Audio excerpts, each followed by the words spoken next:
جنت ایک ایسا سفر جو آنکھوں سے نہیں دل سے دیکھا جاتا ہے۔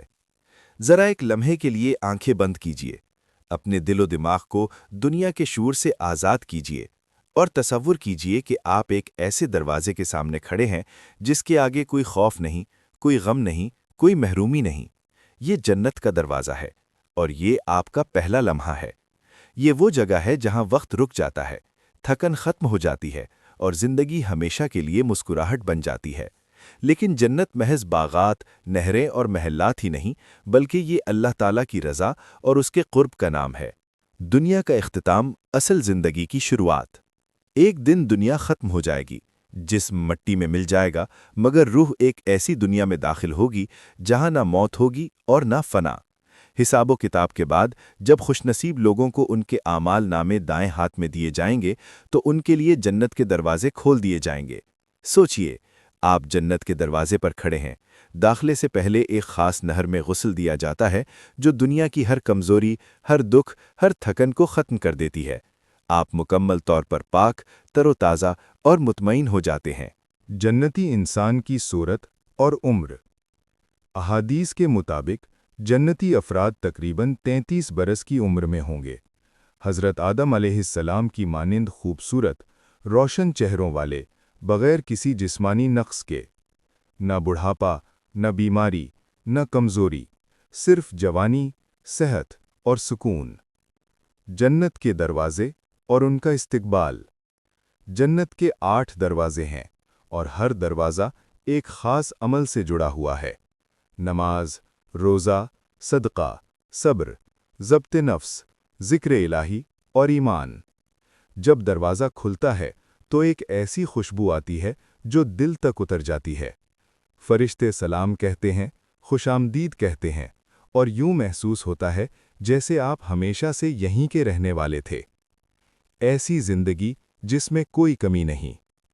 جنت میں صحت ہے، بیماری نہیں، خوشی ہے، غم نہیں، جوانی ہے، بڑھاپا نہیں، زندگی ہے، موت نہیں۔ سونے اور چاندی سے بنے محلات، مشک کی خوشبو اور ایسے مناظر جنہیں الفاظ میں بیان کرنا ممکن نہیں۔ جنت کے محلات اور نعمتیں۔ ہر جنتی کو اس کے اعمال کے مطابق محلات عطا کیے جائیں گے۔ یاقوت، موتی اور سونے کے محل، جن کے ہزاروں کمرے ہوں گے۔ ہر کمرے میں نئی لذت، نیا سکون اور نئی خوشی ہوگی۔ کھانے صرف بھوک مٹانے کے لیے نہیں، بلکہ لطف اور نعمت کے لیے ہوں گے۔ ہر لقمہ نیا ذائقہ رکھتا ہوگا۔ وہاں کوئی تھکن نہیں، کوئی حاجت نہیں۔ اہل خانہ سے ملاقات۔ سب سے خوبصورت لمحہ وہ ہوگا جب آپ اپنے والدین، شریک حیات اور بچوں کو دیکھیں گے۔ وہ سب بہترین حالت میں ہوں گے۔ خوشی اتنی شدید ہوگی کہ آنکھیں نم اور دل شکر سے بھر جائے گا۔ جو لوگ دنیا میں تنہا تھے، اللہ تعالیٰ انہیں ایسے ساتھی عطا کرے گا جو خاص طور پر ان کے لیے بنائے گئے ہوں گے۔ جنت میں آزادی اور سفر۔ جنت میں انسان پرندوں کی طرح اڑ سکیں گے۔ خیال کی رفتار سے سفر ہوگا، جہاں چاہیں گے فوراً پہنچ جائیں گے۔ دوستوں، نبیوں، صالحین اور شہداء سے ملاقاتیں ہوں گی، کبھی تنہائی کا احساس نہیں ہوگا۔ جنت کی نہریں اور درخت۔ دودھ، شہد، پانی اور پاکیزہ مشروب کی نہریں بہتی ہوں گی، ایسی نعمتیں جو دنیا میں تصور سے باہر ہیں۔ توبہ نامی ایک عظیم درخت ہوگا، جس کا سایہ اتنا وسیع ہوگا کہ 100 سال تک چلتا رہے۔ جنت کے درجات۔ جنت کے مختلف درجات ہیں۔ سب سے اعلیٰ مقام جنت الفردوس ہے، جو اللہ کے عرش کے قریب ہے۔ ہر درجے کا فرق اعمال کے مطابق ہوگا۔ یہ فرق ایسے ہوگا جیسے زمین اور آسمان کے درمیان۔ کم ترین جنتی کو بھی دنیا سے کئی گنا بڑی سلطنت ملے گی۔ سب سے عظیم نعمت، اللہ کا دیدار۔ جنت کی تمام نعمتوں سے بڑھ کر جو چیز ہوگی وہ اللہ تعالیٰ کا دیدار ہے۔ جب اللہ اپنا حجاب ہٹائے گا تو جنتی سب نعمتیں بھول جائیں گے۔ وہ لمحہ ایسا ہوگا جس کی کوئی مثال نہیں۔ جنت پانے کے چھوٹے مگر عظیم اعمال۔ بچوں سے محبت، یتیموں کی کفالت، کسی کو معاف کرنا، اپنی نیکی کسی اور کو دے دینا، اخلاص کے ساتھ اللہ کی عبادت، اللہ تعالیٰ کی رحمت اتنی وسیع ہے کہ بعض لوگ ایسے بھی جنت میں ہوں گے جن کے بارے میں کسی نے سوچا بھی نہ ہوگا۔ ایک سبق آموز خواب۔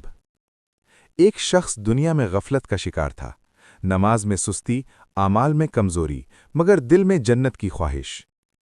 ایک رات اس نے خواب دیکھا کہ وہ جنت کے دروازے پر ہے۔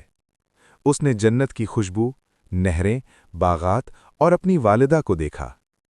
اچانک اسے اپنی کوتاہیاں یاد آ گئیں، دل لرز گیا، آنکھوں سے آنسو بہنے لگے۔ اسی لمحے پیغام ملا، ابھی وقت ہے، توبہ کا دروازہ کھلا ہے۔ وہ شخص جاگ گیا، فجر کی اذان ہو رہی تھی۔ اس نے سجدہ کیا، رویا اور اپنی زندگی بدل لی۔ پیغام: جنت صرف ایک تصور نہیں بلکہ ایک مقصد ہے۔ ہر عمل ہمیں یا تو اس کے قریب لے جاتا ہے یا دور۔ جب بھی کوئی کام کریں خود سے پوچھیں، کیا یہ عمل مجھے جنت کے قریب کر رہا ہے؟ دعا: اے اللہ، ہمیں، ہمارے والدین کو، ہماری اولاد کو اور پوری امت مسلمہ کو جنت الفردوس کا اعلیٰ ترین مقام عطا فرما، اور ہمیں اپنے محبوب صلی اللہ علیہ وسلم کا قرب نصیب فرما۔ آمین یا رب العالمین۔